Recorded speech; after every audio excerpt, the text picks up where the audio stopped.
வணக்கம் நண்பர்களே, நீங்கள் பார்த்துட்டு இருக்கிறது டெக் தமிழச்சி. இந்த சேனலுக்கு நீங்கள் புதுசாக இருந்தீங்கன்னா மறக்காமல் நம்ம சேனலை சப்ஸ்கிரைப் பண்ணிடுங்க. பக்கத்தில் இருக்க ஆளுன்ற பெல் ஐக்கானை ப்ரெஸ் பண்ணிக்கோங்க.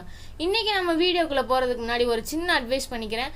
நீங்கள் வெளில போனீங்கன்னா க்ளவுஸும் மாஸ்க்கும் போட்டு போங்க. அது உங்களுக்கு மட்டும் நல்லதில்லை, உங்களை சுற்றி இருக்க எல்லாருக்குமே நல்லது. சரி வாங்க நம்ம இப்போ வீடியோக்குள்ளே போகலாம்.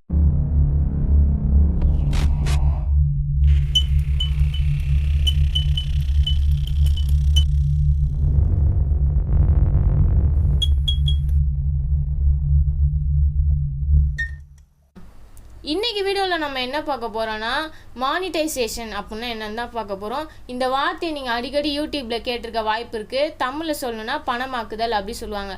இப்போ சப்போஸ் ஒருத்தர்கிட்ட ஒரு இமெயில் ஐடி இருந்தாலே போதும், அவரால் யூடியூப்பில் வந்து சேனல் ஸ்டார்ட் பண்ண முடியும். அது பெரிய விஷயமே கிடையாது. அந்த சேனலை ஸ்டார்ட் பண்ணி ரன் பண்ணிட்டு போகிறது தான் பெரிய விஷயம்.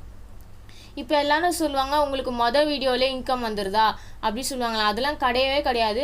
இப்போ பார்த்தீங்கன்னா யூடியூப் வந்து உங்களுக்கு மானிட்டைசேஷன் எனேபிள் ஆகிறதுக்கு வந்து ஒரு வருஷத்துக்குள்ளே ஒரு டார்கெட் கொடுத்துருப்பாங்க. என்ன மாதிரினா, ஒரு வருஷத்தில் உங்களுக்கு 1000 சப்ஸ்கிரைபரும் 4000 மணி நேரம் வாட்ச் ஹவர்ஸும் கிடச்சிருக்கணும். எப்படி ஈஸியாக சொல்கிறதுனா, 2,40,000 நிமிஷமும் ஒரு முழுசாக 67 நாளும் பார்த்தீங்கன்னா நீங்கள் ஒரு சேனலை ரன் பண்ணிட்டு போகிறீங்கன்னா, இப்போ இதெல்லாம் நீங்கள் ஒரு வருஷத்துக்குள்ளே டார்கெட்டை அச்சீவ் பண்ணிட்டீங்கன்னா அவங்க வந்து உங்களுக்கு ஒரு நோட்டிஃபிகேஷன் கொடுப்பாங்க. இந்த மாதிரி உங்கள் சேனலை வந்து நாங்கள் எனேபிள் பண்ணிட்டோன்னு.